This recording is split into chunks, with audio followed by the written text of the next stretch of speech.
Hello. So forex trading ബേസിക്സിന്റെ അവസാനത്തെ വീഡിയോയിലേക്ക് എല്ലാവർക്കും സ്വാഗതം. സോ നമ്മൾ ഈ ഒരു വീഡിയോയിൽ നമ്മൾ റൂൾസ് ഓഫ് ട്രേഡിംഗ് എന്ന് പറഞ്ഞിട്ട് ഈ ഒരു സീരീസ് ഓഫ് വീഡിയോയുടെ തന്നെ ഏറ്റവും ഇമ്പോർട്ടന്റ് ആയിട്ടുള്ള ഒരു ടോപ്പിക്കിലോട്ടാണ് പോകുന്നത് എന്നുള്ള കാര്യം നമ്മൾ നേരത്തെ പറഞ്ഞിട്ടുണ്ടായിരുന്നു അല്ലേ. സോ ഈ ഒരു ടോപ്പിക്കിലോട്ട് പോകുന്നതിന് മുന്നേ ആയിട്ട് നമ്മൾ എന്തൊക്കെയാണ് പഠിച്ചതെന്നുള്ള കാര്യം നമുക്കൊന്ന് റീവൈൻഡ് അടിച്ച് പോകാം. ഓക്കെ, ഫസ്റ്റ് ഓഫ് ഓൾ നമ്മൾ ഇൻട്രൊഡക്ഷൻ ടു ഫോറക്സ് ട്രേഡിംഗ് എന്ന് പറഞ്ഞിട്ട് ഒരു ഫോറക്സ് ട്രേഡിംഗിനെ പറ്റിയുള്ള ഒരു ബേസിക് ഐഡിയ നമ്മൾ പറഞ്ഞു പോയി അല്ലേ. സോ ആരൊക്കെയാണ് ഈ മാർക്കറ്റിൽ പാർട്ടിസിപ്പേറ്റ് ചെയ്യുന്നത്, എത്ര വലിയ മാർക്കറ്റ് ആണെന്നൊക്കെയുള്ള കാര്യങ്ങൾ നമ്മൾ ഡീറ്റെയിൽ ആയിട്ട് ഡിസ്കസ് ചെയ്തു. അതിനുശേഷം രണ്ടാമത്തെ വീഡിയോയിൽ ഫണ്ടമെന്റൽ അനാലിസിസ്, എന്താണ് ഫണ്ടമെന്റൽ അനാലിസിസ് എന്നും എങ്ങനെയാണ് റിയൽ ടൈം ആയിട്ട് നടന്നിട്ടുള്ള കുറെ ഇൻസിഡൻസ് എങ്ങനെ മാർക്കറ്റിനെ അഫക്ട് ചെയ്തെന്നും എങ്ങനെ എക്കണോമിക് കലണ്ടർ ബേസ് ചെയ്തിട്ട് ന്യൂസുകൾ നോക്കാം, എങ്ങനെ തീരുമാനങ്ങൾ എടുക്കാം എന്നൊക്കെയുള്ള കാര്യങ്ങൾ നമ്മൾ ഡിസ്കസ് ചെയ്തു പോയി അല്ലേ. സോ മൂന്നാമത്തെ വീഡിയോയിൽ നമ്മൾ ടെക്നിക്കൽ അനാലിസിസിന്റെ ഒരു ഇൻട്രൊഡക്ഷൻ പാർട്ട്, എങ്ങനെ ഒരു ഗ്രാഫ് കണ്ട് കാര്യങ്ങൾ മനസ്സിലാക്കാമെന്നും മാർക്കറ്റ് ടൈമിംഗ് എന്താണെന്നൊക്കെയുള്ള കാര്യങ്ങൾ നമ്മൾ മനസ്സിലാക്കി. നാലാമത്തെ വീഡിയോയിൽ നമ്മൾ എങ്ങനെ ഒരു ബ്രോക്കറുമായിട്ട് ഒരു അക്കൗണ്ട് സ്റ്റാർട്ട് ചെയ്യണമെന്നും എങ്ങനെ ഒരു ബ്രോക്കറിനെ നല്ല രീതിയിൽ ചൂസ് ചെയ്യാമെന്നും അതിനുശേഷം ആ ബ്രോക്കറും മെറ്റാട്രേഡർ 5 ആയിട്ട് എങ്ങനെ കണക്ട് ചെയ്യണം എന്നൊക്കെയുള്ള കാര്യങ്ങൾ നമ്മൾ നാലാമത്തെ വീഡിയോയിൽ പറഞ്ഞു പോയിട്ടുണ്ടെങ്കിൽ, അഞ്ചാമത്തെ വീഡിയോയിൽ നമ്മൾ ഞാൻ യൂസ് ചെയ്യുന്ന വളരെ പവർഫുൾ ആയിട്ടൊരു ടൂളിനെ കുറിച്ച് നമ്മൾ ഡീറ്റെയിൽ ആയിട്ട് പഠിച്ചു. അതെങ്ങനെ MT5 സെറ്റ് ചെയ്യണം എന്നുള്ളൊരു കാര്യം പഠിച്ചു. അത് വെച്ചിട്ട് എങ്ങനെ ട്രേഡ് എടുക്കണം എന്നുള്ളൊരു കാര്യം പഠിച്ചു. കഴിഞ്ഞ വീഡിയോയിൽ ആറാമത്തെ വീഡിയോയിൽ നമ്മൾ margin, equity, margin percentage, pips, അങ്ങനത്തുള്ള കുറെ കാര്യങ്ങളെ കുറിച്ച് ഡിസ്കസ് ചെയ്തു. ഞാൻ USD JPY ഞാൻ യൂസ് ചെയ്യുന്ന ഒരു ടെക്നിക്കിനെ കുറിച്ച് പറഞ്ഞു. ഗോൾഡിൽ നമ്മൾ യൂസ് ചെയ്യേണ്ട ഒരു റൂൾസിനെ കുറിച്ചൊക്കെ നമ്മൾ ഡിസ്കസ് ചെയ്ത് പോവുകയും ചെയ്തു അല്ലെ. സോ ഈ ഒരു വീഡിയോയിൽ നമ്മൾ വളരെ വളരെ ഇമ്പോർട്ടന്റ് ആയിട്ടുള്ള ഈ ഒരു സീരീസ് ഓഫ് വീഡിയോയിൽ തന്നെ ഏറ്റവും ഇമ്പോർട്ടന്റ് ആയിട്ടുള്ള റൂൾസ് ഓഫ് ട്രേഡിംഗ് എന്ന് പറയുന്ന ഒരു ടോപ്പിക്കാണ് പോകുന്നത്. ഉറപ്പായിട്ടും ഇത് നോട്ട് ഡൗൺ ചെയ്യേണ്ട ആൾക്കാർക്ക് നോട്ട് ഡൗൺ ചെയ്യുക, ഈ റൂൾസ് നിങ്ങൾ ഫോളോ ചെയ്യുക. കാരണം നമുക്കൊരു സ്ട്രാറ്റജി ഒക്കെ പഠിക്കും, ട്രേഡിങ്ങിനകത്ത് ഒരു സ്ട്രാറ്റജി ഒക്കെ പഠിക്കാൻ വളരെ എളുപ്പമാണ്. നമ്മൾ കുറച്ചു കാലം ട്രേഡ് ചെയ്ത് കഴിഞ്ഞാൽ ഉറപ്പായിട്ടും നമുക്കത് കിട്ടും. പക്ഷെ ഈ ഒരു റൂള് നമ്മൾ കൺസിസ്റ്റന്റ്ലി ഫോളോ ചെയ്യുക എന്ന് പറയുന്നത് വളരെ പാടുള്ള ഒരു കാര്യമാണ്. ഈവൻ ഞാനും ഈ ഒരു റൂളിനകത്ത് എന്താ പറയാ, നമുക്ക് എപ്പോഴും ഈ ഒരു റൂള് ഫോളോ ചെയ്യാനും നമ്മുടെ മനസ്സ് ചിലപ്പോൾ അനുവദിക്കില്ല. Okay, so maximum two maximum ഞാനത് അങ്ങനെ തന്നെ ഫോളോ ചെയ്യാൻ നോക്കും. പക്ഷെ നിങ്ങളും അങ്ങനെ നമുക്ക് ഒരുമിച്ച് ഇത് ഫോളോ ചെയ്ത് പോയാൽ ഉറപ്പായിട്ടും നമുക്ക് ഒരു ലോങ്ങർ ടേമിൽ പ്രോഫിറ്റബിൾ ട്രേഡർ ആയിട്ട് മാറാനായിട്ടും സാധിക്കും. Okay, so anyways, my name is Vishnu and welcome to the video. Forex trading rules അല്ലെങ്കിൽ റൂൾസ് ഓഫ് ട്രേഡിംഗ് എന്ന് പറയുന്ന ഈ ഒരു ടോപ്പിക്കിലോട്ട് നമ്മൾ പോകുമ്പോൾ നമ്മൾ ഓൾറെഡി പറഞ്ഞിട്ടുള്ള കാര്യമാണ്. എന്താണ് ടൈപ്സ് ഓഫ് മാർക്കറ്റ് അനാലിസിസ്? എന്തൊക്കെയാണ്? 2 ടൈപ്സ് ഓഫ് മാർക്കറ്റ് അനാലിസിസ് ആണ് ഉള്ളത്, ഫണ്ടമെന്റൽ അനാലിസിസും ടെക്നിക്കൽ അനാലിസിസും അല്ലെ. സോ നമ്മൾ കൺസിഡർ ചെയ്യേണ്ട രണ്ടിനെയും ഈക്വൽ ഇമ്പോർട്ടൻസ് കൊടുക്കണം. We have to consider this as 2 sides of a coin. ഒരു കോയിന്റെ 2 സൈഡായിട്ട് കൺസിഡർ ചെയ്ത് രണ്ടിനും ഈക്വൽ ഇമ്പോർട്ടൻസ് കൊടുക്കണം എന്നുള്ളൊരു കാര്യമാണ്. ചില ആൾക്കാരെ ഞാൻ കണ്ടിട്ടുണ്ട് ടെക്നിക്കൽ മാത്രം ഫോളോ ചെയ്യുന്നു. സോ അവർക്ക് ഫണ്ടമെന്റലി എന്താണ് ഇപ്പോൾ ഒരു ഫോർ എക്സാമ്പിൾ നമ്മൾ പറഞ്ഞു കഴിഞ്ഞാൽ ഇപ്പോൾ USD JPY, ഇപ്പോൾ അവർക്ക് ടെക്നിക്കൽ മാത്രമാണ് അവർ കൺസിഡർ ചെയ്യുന്നത്. ഒരിക്കലും ജപ്പാനിൽ നടക്കുന്ന കാര്യങ്ങളോ അല്ലെങ്കിൽ അവിടെ ഫണ്ടമെന്റലി നടക്കുന്ന കാര്യങ്ങളോ ഒന്നും കൺസിഡർ ചെയ്യാതെ ട്രേഡ് ചെയ്യുന്ന ആൾക്കാരെ ഞാൻ കണ്ടിട്ടുണ്ട്. സോ അതേപോലെ തന്നെ ന്യൂസ് ടൈമിൽ മാത്രം ട്രേഡ് ചെയ്യുന്ന ആൾക്കാരെ ഞാൻ കണ്ടിട്ടുണ്ട്. ഇത് രണ്ടും എന്താ പറയാ, ഇത് രണ്ടും ഉറപ്പായിട്ടും നമുക്ക് പ്രോഫിറ്റബിൾ ഒക്കെ ആവാൻ പറ്റും. പക്ഷേ ഇത് രണ്ടും നമുക്ക് കൺസിഡർ ചെയ്യാൻ പറ്റിക്കഴിഞ്ഞാൽ നമുക്ക് ലോങ്ങർ ടേമിൽ നല്ല രീതിയിൽ കൺസിസ്റ്റന്റ് ആയിട്ട് ഒരു പ്രോഫിറ്റബിൾ ട്രേഡർ ആയിട്ട് മാറാനായിട്ടും പറ്റും. ഓക്കെ, നമ്മൾ ഓൾറെഡി പറഞ്ഞതുപോലെ fundamentals tells you why the market is moving and technicals helps you find when to enter and when to exit the market. So fundamentals എന്തുകൊണ്ടിട്ടാണ് ഈ മാർക്കറ്റ് മുകളിലോട്ട് പോകുന്നത് അല്ലെങ്കിൽ താഴോട്ട് പോകുന്നത് എന്ന് മനസ്സിലാക്കുകയാണെങ്കിൽ ടെക്നിക്കൽ അനാലിസിസ് നമുക്ക് എപ്പം മാർക്കറ്റിൽ എൻ്റർ ആവണം, എപ്പോൾ എക്സിറ്റ് ആവണം എന്നൊക്കെയുള്ള കാര്യങ്ങൾ പറഞ്ഞു തരികയും ചെയ്യും. Okay, so rule number 1, handle news wisely. ന്യൂസുകളെ വൈസായിട്ട് ഹാൻഡിൽ ചെയ്യുക എന്നുള്ളൊരു കാര്യമാണ്. Okay, so don't follow all the news, focus only on relevant and verified updates. So basically എല്ലാ ന്യൂസ് നമ്മളിപ്പം എക്കണോമിക് കലണ്ടർ ബേസ് നോക്കിക്കഴിഞ്ഞാൽ നമുക്ക് എല്ലാ ന്യൂസുകളും നമ്മൾ നോക്കേണ്ട കാര്യമില്ല. ഓക്കെ, സോ നമുക്ക് നമുക്ക് അതിനകത്ത് റെലവന്റ് ആയിട്ടുള്ള ന്യൂസുകൾ മനസ്സിലാക്കി എടുക്കുക എന്നുള്ളതാണ് ഫസ്റ്റ് കാര്യം. എങ്ങനെയാണ് റെലവന്റ് ആയിട്ടുള്ള ന്യൂസുകൾ മനസ്സിലാക്കുന്നത്? ബേസിക്കലി നമ്മളിപ്പോൾ ഗോൾഡിൽ ട്രേഡ് ചെയ്യുന്ന ആൾക്കാരാണെങ്കിൽ എക്കണോമിക് കലണ്ടർ ബേസ് ചെയ്തിട്ട് നമ്മൾ US നിന്ന് വരുന്ന ഇമ്പോർട്ടന്റ് ന്യൂസുകൾ ഏതൊക്കെയാണെന്ന് മനസ്സിലാക്കുക എന്നുള്ളതാണ് ഏറ്റവും ഇമ്പോർട്ടന്റ് ആയിട്ടുള്ള കാര്യം. അതേപോലെ ഇപ്പം GBP USD ട്രേഡ് ചെയ്യുന്ന ഒരാളാണെങ്കിൽ ഉറപ്പായിട്ടും GBP UK നിന്ന് വരുന്ന ന്യൂസുകൾ എന്തൊക്കെയാണെന്ന് മനസ്സിലാക്കുക എന്നുള്ളത് വളരെ ഇമ്പോർട്ടന്റ് ആയിട്ടുള്ള കാര്യമാണ്. ഓക്കെ, സോ അത് നമ്മൾ ഏറ്റവും ഇമ്പോർട്ടന്റ് ആയിട്ട് മനസ്സിലാക്കുക. നമ്മൾ ഇതൊക്കെ എവിടെയാണ് നമ്മൾ കാണേണ്ടത്? എക്കണോമിക് കലണ്ടർ എന്ന് പറയുന്ന ഒരു എക്കണോമിക് കലണ്ടറിലാണ് നമ്മളിത് കാണുന്നത്. എക്കണോമിക് കലണ്ടർ എവിടെ കിട്ടും? എക്കണോമിക് കലണ്ടർ നമുക്ക് ഫ്രീ ആയിട്ട് ഫോറക്സ് ഫാക്ടറി എന്ന് പറയുന്ന ഒരു വെബ്സൈറ്റ് ഉണ്ട്. അല്ലെങ്കിൽ നിങ്ങൾ യൂസ് ചെയ്യുന്ന ഏത് ബ്രോക്കറാണോ ആ ബ്രോക്കർ ഉറപ്പായിട്ടും ഈ എക്കണോമിക് കലണ്ടർ കൊടുക്കുന്നുണ്ടാവും. ഓക്കെ, സോ നമ്മൾ ഫോറക്സ് ഫാക്ടറിയിലോട്ട് വരുമ്പോൾ നിങ്ങൾക്ക് ഇഷ്ടമുള്ളത് യൂസ് ചെയ്യാം കേട്ടോ. ഫോറക്സ് ഫാക്ടറിയിൽ നമുക്ക് വരാൻ നേരത്ത് നമുക്ക് അടുത്ത ആഴ്ചത്തെ ന്യൂസുകൾ ഏതൊക്കെയാണെന്നുള്ളൊരു കാര്യം മനസ്സിലാവും. സോ നവംബർ 4 പ്രത്യേകിച്ച് ന്യൂസുകളൊന്നുമില്ല. ഓക്കെ, സോ ഇമ്പോർട്ടന്റ് ആയിട്ടുള്ള ന്യൂസുകൾ റെപ്രസെന്റ് ചെയ്യുന്നത് ഈ റെഡിലാണ്. ഇമ്പോർട്ടന്റ് ആയിട്ടുള്ള ന്യൂസുകൾ റെപ്രസെന്റ് ചെയ്യുന്നത് അടുത്ത ചൊവ്വാഴ്ചയാണ്. ഇനി അടുത്തൊരു മേജർ ആയിട്ടുള്ള ഒരു ന്യൂസ് വരുന്നത് US നിന്ന്. സോ US നിന്ന് ഇമ്പോർട്ടന്റ് ആയിട്ടുള്ള ന്യൂസ് വരുന്നെന്ന് പറഞ്ഞു കഴിഞ്ഞാൽ നമ്മൾ പ്രത്യേകിച്ച് എൻ്റെ കാര്യം പറഞ്ഞു കഴിഞ്ഞാൽ ആസ് എ ബിഗിനർ നമ്മൾ USD പേയേഴ്സ് ആണ് കൂടുതലും ട്രേഡ് ചെയ്യേണ്ടത്. അങ്ങനെ ട്രേഡ് ചെയ്താൽ കുറച്ച് വലിയ കോംപ്ലിക്കേഷൻ ഇല്ലാതെ പോകാൻ പറ്റും. സോ അതുകൊണ്ടിട്ട് തന്നെ US നിന്ന് വരുന്ന ന്യൂസുകൾ ഉറപ്പായിട്ടും നമ്മൾ ട്രേഡ് ചെയ്യുന്ന എല്ലാ പേയേഴ്സിനെയും ഡയറക്റ്റ്ലി അഫക്റ്റ് ചെയ്യും. ഓക്കെ, സോ US നിന്ന് വരുന്ന ന്യൂസ് ഏതാണ്? ചൊവ്വാഴ്ച റീറ്റെയിൽ സെയിൽസിന്റെ ന്യൂസ് വരുന്നുണ്ട്. അത് ഉറപ്പായിട്ടും മാർക്കറ്റിനെ ഡയറക്റ്റ്ലി അഫക്റ്റ് ചെയ്യും. പ്രത്യേകിച്ച് XAUSD ഗോൾഡിന്റെ കൗണ്ടറിലൊക്കെ വലിയ മൂവ്മെന്റ് ഉണ്ടാക്കാനായിട്ടുള്ള പോസിബിലിറ്റി ഉണ്ട് എന്നുള്ളൊരു കാര്യം മനസ്സിലാക്കുക. ഓക്കെ, സോ അടുത്ത ആഴ്ച അടുത്ത ന്യൂസ് നമ്മൾ നോക്കിക്കഴിഞ്ഞാൽ ബുധനാഴ്ചയും വളരെ ഇമ്പോർട്ടന്റ് ആയിട്ടുള്ള ന്യൂസുകളുണ്ട്. NZD എന്ന് പറഞ്ഞിട്ട് ന്യൂസിലൻഡിൽ നിന്ന് വരുന്ന ന്യൂസുകളാണ്. പക്ഷെ നമ്മൾ ന്യൂസിലൻഡ് NZD പേയേഴ്സ് ഒന്നും ട്രേഡ് ചെയ്യാത്തത് കൊണ്ട് നമ്മളെ അത് അഫക്റ്റ് ചെയ്യുന്നില്ല. ഓക്കെ, സോ നമ്മളത് അത് ഏതാണോ നമുക്ക് വേണ്ടുന്നത് എന്നുള്ളൊരു കാര്യം മനസ്സിലാക്കുക എന്നുള്ളതാണ് ഏറ്റവും ഇമ്പോർട്ടന്റ് ആയിട്ടുള്ള പോയിന്റ് അല്ലേ, നമ്മൾ നേരത്തെ പറഞ്ഞതുപോലെ. സോ നമ്മളുടെ റൂൾസ് ഓഫ് ട്രേഡിംഗിൽ വരാൻ നേരത്ത് avoid personalised news that fit your bias. നമ്മൾ ഇഷ്ടമുള്ളൊരു ന്യൂസ് നോക്കുക എന്നുള്ളതല്ല ഇമ്പോർട്ടന്റ്. നമുക്ക് മാർക്കറ്റിനെ അഫക്റ്റ് ചെയ്യുന്ന ന്യൂസുകൾ മനസ്സിലാക്കുക എന്നുള്ളതാണ് ഏറ്റവും ഇമ്പോർട്ടന്റ് ആയിട്ടുള്ള കാര്യം എന്നുള്ള കാര്യം മനസ്സിലാക്കുക. ഓക്കെ, സോ നമുക്ക് ബേസിക്കലി അടുത്ത ആഴ്ചത്തെ ഇമ്പോർട്ടന്റ് ആയിട്ടുള്ള ന്യൂസുകളിലോട്ട് ജസ്റ്റ് ഒന്ന് പോവുകയും ചെയ്യാം. ഓക്കെ, സോ നമ്മൾ നേരത്തെ എടുത്ത നമ്മളുടെ എക്കണോമിക് കലണ്ടറിൽ നമ്മൾ പോകുമ്പോൾ എക്കണോമിക് കലണ്ടർ ബേസ് ചെയ്ത് നമ്മൾ നോക്കിയിട്ടുണ്ടായിരുന്നു അല്ലേ. സോ നമുക്ക് അത് കഴിഞ്ഞാൽ നമുക്ക് GBP ന്ന് ഒരു ന്യൂസ് വരുന്നുണ്ട്. അത് ഡയറക്ട്ലി GBPനെ അഫക്റ്റ് ചെയ്യുന്ന വലിയ ഇമ്പോർട്ടന്റ് ആയിട്ടുള്ള ന്യൂസ് ഒന്നും അല്ല ഈ പർട്ടിക്കുലർ ന്യൂസ് എന്ന് പറയുന്നത്. ഓക്കെ, ഓട്ടം ഫോർകാസ്റ്റ് സ്റ്റേറ്റ്മെന്റ് എന്ന് പറയുന്നത് വളരെ വലിയ ഇമ്പോർട്ടന്റ് ആയിട്ടുള്ള ന്യൂസ് ഒന്നുമില്ല. പക്ഷേ മറ്റന്നാൾ നമുക്ക് ബുധനാഴ്ച നമുക്ക് എംപ്ലോയ്മെന്റ് ക്ലെയിമിന്റെ ന്യൂസ് വരുന്നുണ്ട്. ഓക്കെ, സോ അത് വളരെ ഇമ്പോർട്ടന്റ് ആയിട്ട് ഇനിഷ്യൽ ജോബ്ലെസ് ക്ലെയിം ആണത്. അതായത് ജോബ്ലെസ് ആയിട്ടുള്ള ആൾക്കാർ ക്ലെയിം ഗവൺമെന്റിന് കൊടുത്തിട്ടുള്ള ക്ലെയിം ആണെന്നുള്ളൊരു കാര്യം മനസ്സിലാക്കുക. സോ അത് ക്ലെയിം ചെയ്യാൻ നേരത്ത് അപ്പോൾ കൂടുതൽ ആൾക്കാർ ജോബ്ലെസ്സിന് വേണ്ടിയിട്ട് ക്ലെയിം ചെയ്ത് കഴിഞ്ഞാൽ എന്താണ് മനസ്സിലാക്കേണ്ടത്? US ജോബ് കുറഞ്ഞു. ഓക്കെ, അതിലൂടെ US ഡോളറിന്റെ വാല്യൂ കുറഞ്ഞു എന്നുള്ളൊരു കാര്യം മനസ്സിലാക്കുക. US ഡോളറിന്റെ വാല്യൂ കുറയുമ്പോൾ എക്കണോമിക് പ്രകാരം എന്ത് സംഭവിക്കണം? GBP USD, യൂറോ USD പോലത്തുള്ള കറൻസീസിന്റെ വാല്യൂ കൂടുകയാണ് ചെയ്യേണ്ടത് എക്കണോമിക്സ് പ്രകാരം. അല്ലെങ്കിൽ ഗോൾഡിന്റെ വാല്യൂ XAUSDയുടെ വാല്യൂ കൂടുകയാണ് ചെയ്യേണ്ടത്. എന്ത്? ഈ പറയുന്ന അൺഎംപ്ലോയ്മെന്റ് ക്ലെയിം കൂടിക്കഴിഞ്ഞാൽ, കൂടുതൽ ആൾക്കാർ അൺഎംപ്ലോയ്മെന്റ് ബെനിഫിറ്റ്സ് മേടിച്ചു കഴിഞ്ഞാൽ അതിന് എഗെയിൻസ്റ്റ് ആയിട്ട് നിൽക്കുന്ന പേയേഴ്സിന്റെ വാല്യൂ കൂടുകയാണ് എക്കണോമിക് പ്രകാരം നടക്കേണ്ടത്. പക്ഷെ ഒരിക്കലും അങ്ങനെ നടക്കാറില്ല, അല്ലെങ്കിൽ മോസ്റ്റ് ഓഫ് ദ കേസിലും അങ്ങനെ നടക്കാറില്ല. അതുകൊണ്ടിട്ടാണ് ഈ ന്യൂസ് ടൈമിലൊക്കെ നമ്മൾ മാറി നിൽക്കണം എന്ന് പറയുന്നത്. ഓക്കെ, സോ ഇതൊക്കെയാണ് നമുക്ക് ബുധനാഴ്ചത്തെ മെയിൻ ആയിട്ടുള്ള ന്യൂസ് എന്ന് പറഞ്ഞു കഴിഞ്ഞാൽ ആകപ്പാടെ നമുക്ക് ഇനിഷ്യൽ ജോബ്ലെസ് ക്ലെയിമിന്റെ ന്യൂസ് ആണ് വെരി ഇമ്പോർട്ടന്റ് ആയിട്ട് നമ്മൾ കൺസിഡർ ചെയ്യേണ്ടത്. ഓക്കെ, സോ നമ്മൾ വ്യാഴാഴ്ച നോക്കിക്കഴിഞ്ഞാൽ വ്യാഴാഴ്ചയും പ്രത്യേകിച്ച് ന്യൂസുകളൊന്നും ഇല്ല എന്നുള്ളൊരു കാര്യം മനസ്സിലാക്കുക. വെള്ളിയാഴ്ചയും വലിയ രീതിയിലുള്ള ന്യൂസുകളൊന്നും ഇല്ല എന്നുള്ളൊരു കാര്യം മനസ്സിലാക്കുക. ഓക്കെ, നമ്മൾ ട്രേഡ് ചെയ്യുന്നത് ഏത് കറൻസിയിലാണോ അല്ലെങ്കിൽ ഗോൾഡിലാണോ അതനുസരിച്ചിട്ടുള്ള ന്യൂസുകൾ ഏതൊക്കെയാണെന്ന് മനസ്സിലാക്കുക എന്നുള്ളതാണ് ഏറ്റവും ഇമ്പോർട്ടന്റ് ആയിട്ടുള്ള ഒരു പോയിന്റ് എന്ന് പറഞ്ഞു കഴിഞ്ഞാൽ. ഓക്കെ, സോ നേരെ നമ്മൾ നോക്കേണ്ടത് major news to be watched. Okay, so basically ഏറ്റവും ഇമ്പോർട്ടൻ്റ് ആയിട്ട് നിങ്ങൾ ഗോൾഡിൽ ട്രേഡ് ചെയ്യുന്ന ആൾക്കാരാണ്, അല്ലെങ്കിൽ USD പെയറിൽ ട്രേഡ് ചെയ്യുന്ന ആൾക്കാരാണ് എങ്കിൽ, അല്ലെങ്കിൽ ബിഗിനർ ആണെങ്കിൽ ഉറപ്പായിട്ടും USD പെയറിൽ തന്നെ ട്രേഡ് ചെയ്യണം എന്നുള്ളതാണ് എൻ്റെ recommendation. Okay, non farm payroll day, GDP announcement, retail sales, interest rate decision, ഈ 4 ന്യൂസുകളും വളരെ ഇമ്പോർട്ടൻ്റ് ആയിട്ട് മനസ്സിലാക്കുക. അത് എന്നൊക്കെയാണ് വരുന്നതെന്നുള്ളൊരു കാര്യം മനസ്സിലാക്കുക. ആ വരുന്ന സമയത്തിന് മുന്നേ ആയിട്ട് മാർക്കറ്റിൽ നിന്ന് മാറി നിൽക്കാനായിട്ട് ശ്രദ്ധിക്കുക. പറ്റുവാണെങ്കിൽ ആ ദിവസം ട്രേഡ് ചെയ്യാതിരിക്കുക. കാരണം ഈ ന്യൂസ് വരുന്നുണ്ടെന്ന് അറിഞ്ഞിട്ട് വലിയ പ്രോഫിറ്റ് ബുക്കിംഗ് ഉണ്ടാവും അതിന് മുന്നേ ആയിട്ട്. ഓക്കെ, സോ ആ ഒരു ചതിക്കുഴിയിൽ പോയി പെടാതിരിക്കുക. അതിന്റെ തലേന്നത്തെ ദിവസം തന്നെ മാർക്കറ്റിൽ നിന്ന് മാറി നിൽക്കാനായിട്ടുള്ള ശ്രമങ്ങൾ മാക്സിമം ചെയ്തു പോവുക എന്നുള്ളൊരു കാര്യമാണ് എനിക്ക് നിങ്ങളുടെ അടുത്ത് ഏറ്റവും ഇമ്പോർട്ടൻ്റ് ഇമ്പോർട്ടൻ്റ് ആയിട്ട് പറഞ്ഞു പോകേണ്ട കാര്യവും.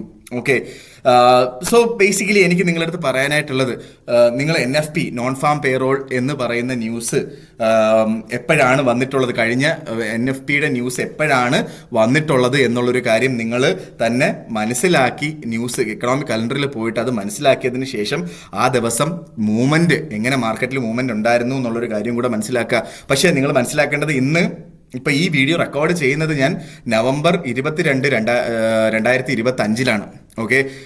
പക്ഷേ ഉള്ള പ്രശ്നം എന്താ വെച്ചാൽ, കഴിഞ്ഞ ഓൾമോസ്റ്റ് 2 മാസമായിട്ട് NFPയുടെ ഡേറ്റ വന്നിട്ടില്ല എന്നുള്ളൊരു കാര്യം കൂടെ മനസ്സിലാക്കുക. കാരണം US ഗവൺമെന്റ് ഷട്ട് ഡൗൺ ആയതുകൊണ്ടിട്ട് US നിന്ന് കുറെ ഏകദേശം ഒരു മാസത്തിന് മുകളിലായിട്ട് ന്യൂസുകളൊന്നും വരുന്നില്ല എന്നുള്ളൊരു കാര്യം കൂടെ മനസ്സിലാക്കുക. അതിന് മുന്നേ ഉള്ള NFP ഡേ അല്ലെങ്കിൽ ഇൻട്രസ്റ്റ് റേറ്റ് ഡിസിഷൻ ഡേ ഒക്കെ ഉള്ള ദിവസങ്ങളിലുള്ള മാർക്കറ്റിലെ മൂവ്മെന്റ് നിങ്ങൾ മനസ്സിലാക്കി അതിന്റെ ഒരു ഇമ്പോർട്ടൻസ് എന്തുകൊണ്ടാണ് ആ ദിവസങ്ങളിൽ മാറി നിൽക്കണം എന്ന് പറയുന്നതിന്റെ റീസൺ നിങ്ങൾ തന്നെ മനസ്സിലാക്കുന്നതായിരിക്കും കുറച്ചുകൂടെ ബെറ്റർ. ഞാൻ നിങ്ങൾക്ക് പറഞ്ഞു തരുന്നത് അല്ലെങ്കിൽ കാണിച്ചു തരുന്നതിനെക്കാട്ടിലും നല്ലത്. കാരണം avoid trading on these days due to high volatility. Okay, so basically ഏതൊക്കെയാണ് ന്യൂസുകൾ, എപ്പോഴൊക്കെയാണ് ന്യൂസുകൾ വരുന്നതെന്ന് നിങ്ങൾക്ക് അറിയണം എന്നുണ്ടെങ്കിൽ, ഒരു ഇനിഷ്യൽ എന്താ പറയുക ഫേസിലാണ് ട്രേഡിംഗിൽ നിങ്ങൾ നിൽക്കുന്നതെങ്കിൽ ഉറപ്പായിട്ടും എൻ്റെ ചാനൽ നിങ്ങൾക്ക് ഫോളോ ചെയ്യാം. ആ ചാനലിൽ ഞാൻ എല്ലാ ദിവസത്തെയും മെയിൻ ആയിട്ടുള്ള ഇമ്പോർട്ടൻ്റ് ആയിട്ടുള്ള ന്യൂസുകളും എപ്പോഴൊക്കെയാണ് മാറി നിൽക്കേണ്ടതും എന്നൊക്കെയുള്ള കാര്യങ്ങൾ ഞാൻ പറഞ്ഞു പോകുന്നും ഉണ്ട് എന്നുള്ളൊരു കാര്യമാണ് എനിക്ക് പറഞ്ഞു പോകാനായിട്ടുള്ളത്. Okay, so rule number 2, know the market hours. Market അവേഴ്സിനെ കുറിച്ച് നമ്മൾ നേരത്തെ ഡിസ്കസ് ചെയ്തിട്ടുണ്ടായിരുന്നു അല്ലേ. So market hours, understand the major 5 market session. എന്താ പറയുക, മേജർ 5 ആയിട്ടുള്ള മാർക്കറ്റ് സെഷൻ മനസ്സിലാക്കുക എന്നുള്ളതാണ് ഫസ്റ്റ് കാര്യം. അതിൽ ജപ്പാൻ 5:30 ഓപ്പൺ ആവും, ഹോങ്കോങ് സിംഗപ്പൂരും 6:30 ഓപ്പൺ ആവും. ഒരു പീക്ക് ഫ്ലോ വരുന്നത് 7:30 കാര്യം നമ്മൾ നേരത്തെ പറഞ്ഞിട്ടുണ്ട് അല്ലേ. ഞാൻ കൺസിഡർ ചെയ്യുന്നത് 7:30 ക്യാൻഡിലാണ്. ഓക്കെ, സോ അതിനുശേഷം ജർമ്മനിയിലെ അല്ലെങ്കിൽ യൂറോപ്പ് മാർക്കറ്റ് ഓപ്പൺ ആവും. ഇന്ത്യൻ ടൈമിംഗ് 11:30 യൂറോപ്പ് ഓപ്പൺ ആവുന്നത്. അതിന്റെ ഇടയ്ക്ക് 2:30 നമ്മുടെ ഏഷ്യൻ മാർക്കറ്റ് ക്ലോസ് ആവുകയും ചെയ്യും. ഓക്കെ, സോ മാർക്കറ്റിൽ വലിയൊരു മൂവ്മെന്റ് വരുന്നത് എപ്പോഴാണ്? ഇന്ത്യൻ ടൈമിംഗ് 6:30 അപ്പൊ എന്ത് സംഭവിക്കുന്നു? US ഓപ്പൺ ആവും, US മാർക്കറ്റ് ഓപ്പൺ ആവും. സോ ഈ 6:30 തൊട്ട് 8:30 വരെ വലിയൊരു മൂവ്മെന്റ് ആയിരിക്കും. കാരണം യൂറോപ്പും US എന്ന് പറയുന്ന 2 വലിയ ശക്തികൾ ഒരുമിച്ച് പ്രവർത്തിക്കുന്ന ഒരു സമയം കൂടെയാണ് ഈ ഒരു സമയം എന്ന് പറഞ്ഞു കഴിഞ്ഞാൽ. ഓക്കെ, സോ അത് വളരെ ഇമ്പോർട്ടൻ്റ് ആയിട്ട് നമ്മൾ കൺസിഡർ ചെയ്യുകയും ആ ഒരു ഞാൻ ട്രേഡ് ചെയ്യുന്ന ഒരു മെത്തേഡ് നിങ്ങൾ എൻ്റെ മാർക്കറ്റ് ഡിസ്കഷനിൽ കയറിയിട്ടുണ്ടെങ്കിൽ മനസ്സിലാവും. ഞാൻ ഈ ഒരു മാർക്കറ്റ് ഓപ്പണിങ്സ് ക്ലോസിങ്സിൽ വെച്ചിട്ട് നമ്മൾ റെസിസ്റ്റൻസും സപ്പോർട്ടും എടുക്കുന്നുണ്ടോ ഉള്ളൊരു കാര്യം നോക്കിയിട്ടായിരിക്കും ഞാൻ ട്രേഡിൽ ഒരു തീരുമാനം എടുക്കുന്നത്, കൺഫർമേഷൻ ചെയ്യുന്നത്. ഓക്കെ, സോ ആ കൺഫർമേഷൻ നിങ്ങളും അതേപോലെ ചെയ്ത് കഴിഞ്ഞാൽ ഉറപ്പായിട്ടും നമുക്ക് വെറും 5 മിനിറ്റ് മാത്രം സ്പെൻഡ് ചെയ്തുകൊണ്ട് മാർക്കറ്റിൽ ട്രേഡ് ചെയ്തു പോകാം. ബേസിക്കലി ഞാൻ കറൻസീസ് ട്രേഡ് ചെയ്യുന്നത് ഈ ഒരു മെത്തേഡിലാണ്. എന്താ പറയുക, ഈ മേജർ 5 മാർക്കറ്റ് ഓപ്പണിങ്സിനും ക്ലോസിങ്സിനും സപ്പോർട്ടും റെസിസ്റ്റൻസും ചെയ്യുന്നുണ്ടോ എന്നുള്ളൊരു കാര്യം നോക്കിയിട്ട് കൺഫർമേഷൻ എടുത്തിട്ടാണ് ഞാൻ ഈ ഒരു ട്രേഡുകൾ ചെയ്തു പോകുന്നത് എന്നുള്ളൊരു കാര്യം കൂടെ ഞാൻ എടുത്ത് പറഞ്ഞു പോവുകയാണ്. Okay, so spend only 5 minutes to decide and act during that key hours. ഈ കീ അവേഴ്സിൽ മാത്രം മാർക്കറ്റ് നോക്കുക. ഉറപ്പായിട്ടും ഈ കീ അവേഴ്സ് ഇപ്പം മറന്നു. ഞാൻ ചെയ്യാറുള്ള എന്താ വെച്ചാൽ, എൻ്റെ ഫോണിൽ ഞാൻ അലാറം സെറ്റ് ചെയ്തിട്ടുണ്ട്. രാവിലെ 7 മണിക്ക് യൂറോപ്പ് ഓപ്പൺ ആവുന്ന സമയത്ത്, ഞാൻ UK ആണ്, അതുകൊണ്ടിട്ട് തന്നെ രാവിലെ 7 മണിക്ക് യൂറോപ്പ് ഓപ്പൺ ആവുന്ന സമയത്ത് ഞാൻ അലാറം സെറ്റ് ചെയ്ത് വെച്ചിട്ടുണ്ട്. അതേപോലെ തന്നെ 10 മണിക്ക് എന്താ പറയുക, നമ്മുടെ ഏഷ്യ ക്ലോസ് ആവുന്ന സമയത്തും അലാറം ഉണ്ട്, 1:30 മണിക്ക് അലാറം ഉണ്ട്, 3 മണിക്ക് അലാറം ഉണ്ട്. സോ ഈ സമയത്തൊക്കെ അലാറം അടിക്കുന്നുണ്ട്. സോ ആ ഒരു സമയം വെച്ചിട്ടാണ് ഞാൻ മനസ്സിലാക്കുന്നത്, ഓക്കെ ഈ മാർക്കറ്റ് ഓപ്പണായി, നമ്മുടെ ചാർട്ട് നോക്കാൻ നേരത്ത് എവിടെയാണെന്ന് നോക്കും. നമുക്കുള്ള ലെവൽസിലാണ് എങ്കിൽ, അത് ബ്രേക്ക് ആവാതിരിക്കുകയാണെന്നുണ്ടെങ്കിൽ ഉറപ്പായിട്ടും 1 അവർ ക്യാൻഡിൽ അവിടെ സ്റ്റാർട്ട് ചെയ്തിട്ടുണ്ടെങ്കിൽ ആ 1 അവർ ക്യാൻഡിലെ ഡിസിഷൻ മേക്കിംഗ് ക്യാൻഡിലായിട്ട് ഒരു തീരുമാനം എടുത്ത് പോകും എന്നുള്ളൊരു കാര്യമാണ്. ഉറപ്പായിട്ടും അതിനകത്ത് കൺഫർമേഷൻ ഒക്കെ ഉണ്ടാവും കേട്ടോ. അതാണ് ഞാൻ ചെയ്യാറുള്ളത്. നിങ്ങൾ ഇച്ചുമുക്കു ബേസ് ചെയ്തിട്ടാണ് ചെയ്യുന്നതെങ്കിൽ ഉറപ്പായിട്ടും എന്ത് ചെയ്യണം, എല്ലാ മണിക്കൂറിലും മാർക്കറ്റിൽ ഇച്ചുമുക്കു ബേസ് ചെയ്തിട്ടുള്ള ഓപ്പണിങ്സ് ഉണ്ടോ അല്ലെങ്കിൽ നമുക്കൊരു ഓപ്പർച്യൂണിറ്റി ഉണ്ടോ എന്നുള്ളൊരു കാര്യം കൂടെ മനസ്സിലാക്കി പോവുകയും ചെയ്യാം. Okay, so understand countries backbone. ഒരു കൺട്രിയുടെ ബാക്ക് ബോൺ എന്താണെന്ന് മനസ്സിലാക്കുക. Okay, know the key economic drivers behind each currency. ഓരോ കറൻസിയിലെയും കീ എക്കണോമിക് ഡ്രൈവേഴ്സ് എന്തൊക്കെയാണ് എന്നുള്ളൊരു കാര്യം മനസ്സിലാക്കുക. ഓക്കെ, സോ അതേപോലെ തന്നെ it'll help you interpret fundamental data correctly. Fundamental data നമ്മൾ കീ ഡ്രൈവേഴ്സിനെ, എക്കണോമിക് ഡ്രൈവേഴ്സിനെ നമ്മൾ മനസ്സിലാക്കി കഴിഞ്ഞാൽ ഉറപ്പായിട്ടും നമുക്ക് ഫണ്ടമെന്റൽ ഡേറ്റ നമുക്ക് അനലൈസ് ചെയ്യാനും പറ്റും എന്നുള്ളൊരു കാര്യം മനസ്സിലാക്കുക. ഓക്കെ, സോ ഇതിന്റെ ഞാൻ ജസ്റ്റ് ഒരു എക്സാമ്പിൾ ഞാൻ പറയുകയാണെന്നുണ്ടെങ്കിൽ, സോ റീസെന്റ് നടന്നൊരു കാര്യമാണ് നമ്മളുടെ ജാപ്പനീസ് യെന്നിൽ. ഓക്കെ, സോ നമ്മൾ ജാപ്പനീസ് യെന്നിൽ നമ്മൾ എടുത്തു കഴിഞ്ഞാൽ ജാപ്പനീസ് യെൻ ഒരു റേഞ്ചിനകത്തായിരുന്നു. നമ്മൾ നേരത്തെ പറഞ്ഞിട്ടുണ്ടായിരുന്നു അല്ലെ, ജാപ്പനീസ് യെൻ ഒരു റേഞ്ചിനകത്ത് മാത്രം നിൽക്കുന്ന ഒരു സംഭവമാണ്. സോ ജാപ്പനീസ് യെന്ന് 150 ബ്രേക്ക് ചെയ്ത ആ ഒരു സമയത്ത്, ഓൾമോസ്റ്റ് ഒരു ഒക്ടോബർ സമയത്ത് എന്താണ് 150 നേരെ ഇപ്പൊ 158 ഓൾമോസ്റ്റ് ഒരു 40 ദിവസം കൊണ്ട് നിൽക്കുന്നത്. സോ അതിന്റെ റീസൺ എന്താണെന്ന് അറിയാവോ?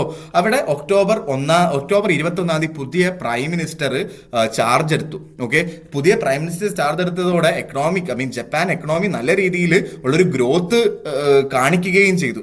മനസ്സിലാവുന്നുണ്ടോ? സോ അവിടെ ജപ്പാൻ അതിന്റെ കാര്യം എന്താ വെച്ചാൽ ഈ പുതിയ ഒരു പ്രൈം മിനിസ്റ്റർ വന്നതോടെ അവിടുത്തെ മാർക്കറ്റ് മുകളിലോട്ട് പോകും, അല്ലെങ്കിൽ ജപ്പാൻ എക്കണോമി വളരും എന്നുള്ള വിശ്വാസമാണ് ജപ്പാനിന്റെ ഈ ഒരു ജാപ്പനീസ് യെന്നിന്റെ ഈ ഒരു വളർച്ചയ്ക്ക് കാരണം എന്നുള്ളൊരു കാര്യമാണ് നമ്മൾ ഏറ്റവും ഇമ്പോർട്ടന്റ് ആയിട്ട് മനസ്സിലാക്കേണ്ടത്. ഓക്കെ, സോ ഇങ്ങനത്തുള്ള ന്യൂസുകൾ നമ്മൾ അപ്ഡേറ്റഡ് ആയിട്ട് ഇരിക്കുക എന്നുള്ളതാണ് ഏറ്റവും ഇമ്പോർട്ടന്റ് ആയിട്ടുള്ള കാര്യം. അതേപോലെ തന്നെ യൂറോ നമ്മൾ എടുക്കുകയാണെങ്കിൽ, യൂറോയിൽ ഇപ്പൊ അഫക്റ്റ് ചെയ്യാൻ ചാൻസ് ഉള്ള ഏറ്റവും വലിയൊരു ന്യൂസ് എന്ന് പറഞ്ഞു കഴിഞ്ഞാൽ റഷ്യ ഉക്രൈൻ വാറാണ്. ഉക്രൈൻ വാറിൽ നടക്കുന്ന ഓരോ അപ്ഡേറ്റ്സും അത് ഡയറക്ട്ലി അഫക്റ്റ് ചെയ്യുന്ന യൂറോ എന്ന് പറയുന്ന കറൻസിയാണ്. ഓക്കെ, സോ യൂറോയിൽ അത് നെഗറ്റീവ് ആയിട്ടുള്ള എന്തെങ്കിലും ന്യൂസുകളൊക്കെ വരുമ്പോൾ എന്ത് സംഭവിക്കുന്നു?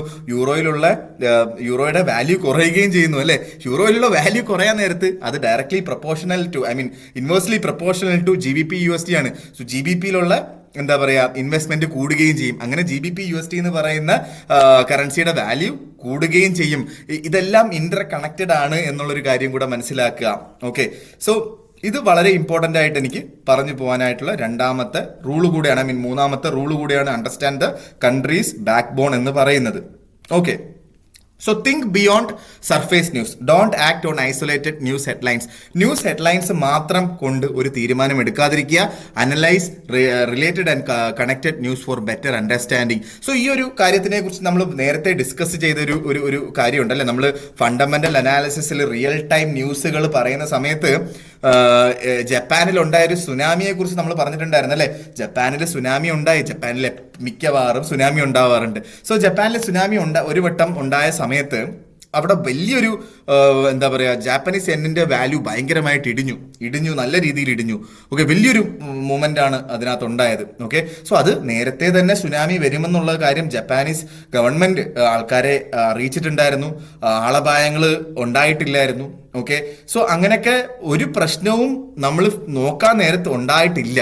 പക്ഷെ എന്തുകൊണ്ട് ഈ പറയുന്ന ജാപ്പനീസ് യെന്നിന്റെ വാല്യൂ കുറഞ്ഞു എന്ന് ചോദിച്ചാൽ ജസ്റ്റ് ഒറ്റ കാര്യമുള്ളൂ. ഒരു ന്യൂക്ലിയർ കടലിന്റെ നടുക്ക് സ്ഥിതി ചെയ്യുന്ന ഒരു ന്യൂക്ലിയർ റിയാക്ടർ തകർന്നു.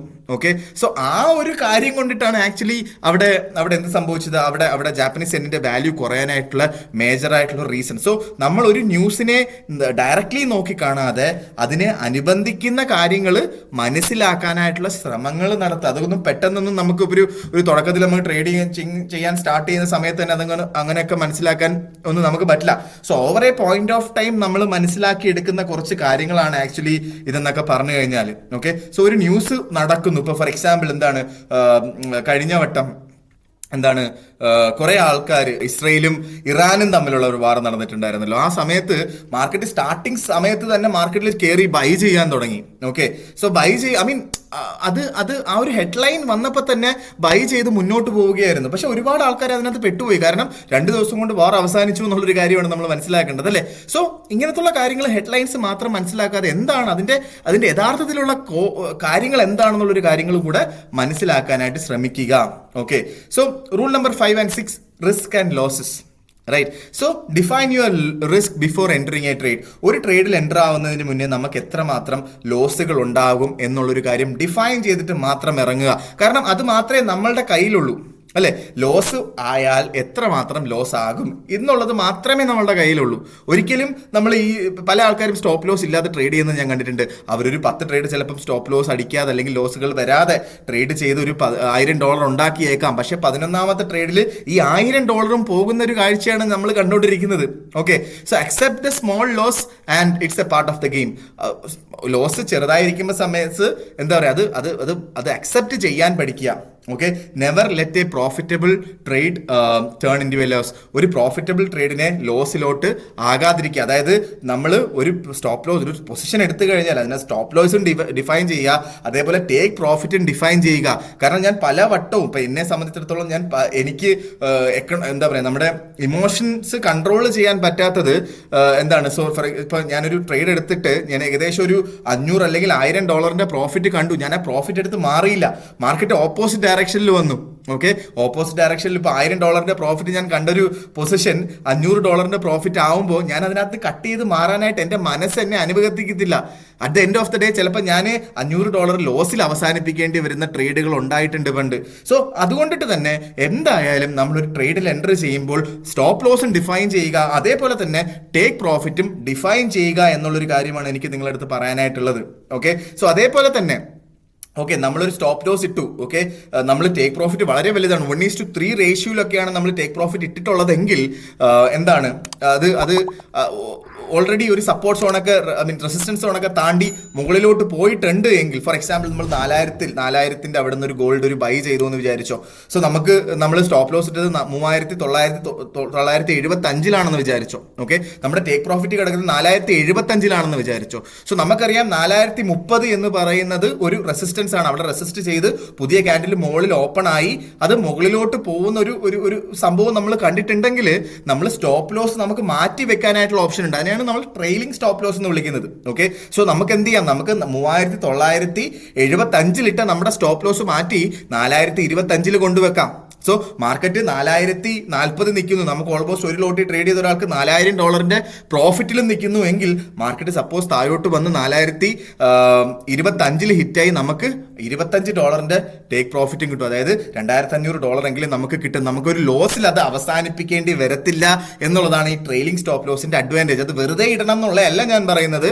അത് സപ്പോസ് അത് ആ മാർക്കറ്റിൽ നിന്നുള്ള ഒരു പൊസിഷൻ എടുത്തതിന് ശേഷം അടുത്ത റെസിസ്റ്റൻസ് സോൺ താണ്ടി മുകളിൽ എത്തിയതിന് റെസിസ്റ്റൻസ് സോൺ താണ്ടി അത് കൺഫേം ആയതിനു ശേഷം മാത്രമേ ഈ ട്രെയിലിംഗ് സ്റ്റോപ്പ് ലോസ് എന്ന് പറയുന്ന കാര്യം ചെയ്യാനും പാടുള്ളൂ എന്നുള്ളൊരു കാര്യം ഞാൻ എടുത്ത് ഓർമ്മിപ്പിച്ചു പോവാണ്. അതിന്റെ കൂടെ തന്നെ ഏറ്റവും ഇമ്പോർട്ടന്റ് ആയിട്ടുള്ള കാര്യം റിസ്ക് ടു റിവാർഡ് റേഷ്യോ വളരെ ഇമ്പോർട്ടന്റ് ആണ്. ഓക്കെ, സോ നമ്മൾ ഒരു $10 സ്റ്റോപ്പ് ലോസ് വെക്കുന്നുണ്ടെങ്കിൽ മിനിമം $15 എങ്കിലും ടേക്ക് പ്രോഫിറ്റ് വെക്കണം. ഞാൻ പേഴ്സണലി ചെയ്യുന്നത് 1:1.5 റേഷ്യോയിലാണ്. ഓക്കെ, $10 സ്റ്റോപ്പ് ലോസ് ആണെങ്കിൽ $15 ടേക്ക് പ്രോഫിറ്റ്. ഗോൾഡിലൊക്കെ ചെയ്യുമ്പോൾ $25 സ്റ്റോപ്പ് ലോസ് ആണെങ്കിൽ $37.5 ടേക്ക് പ്രോഫിറ്റ്.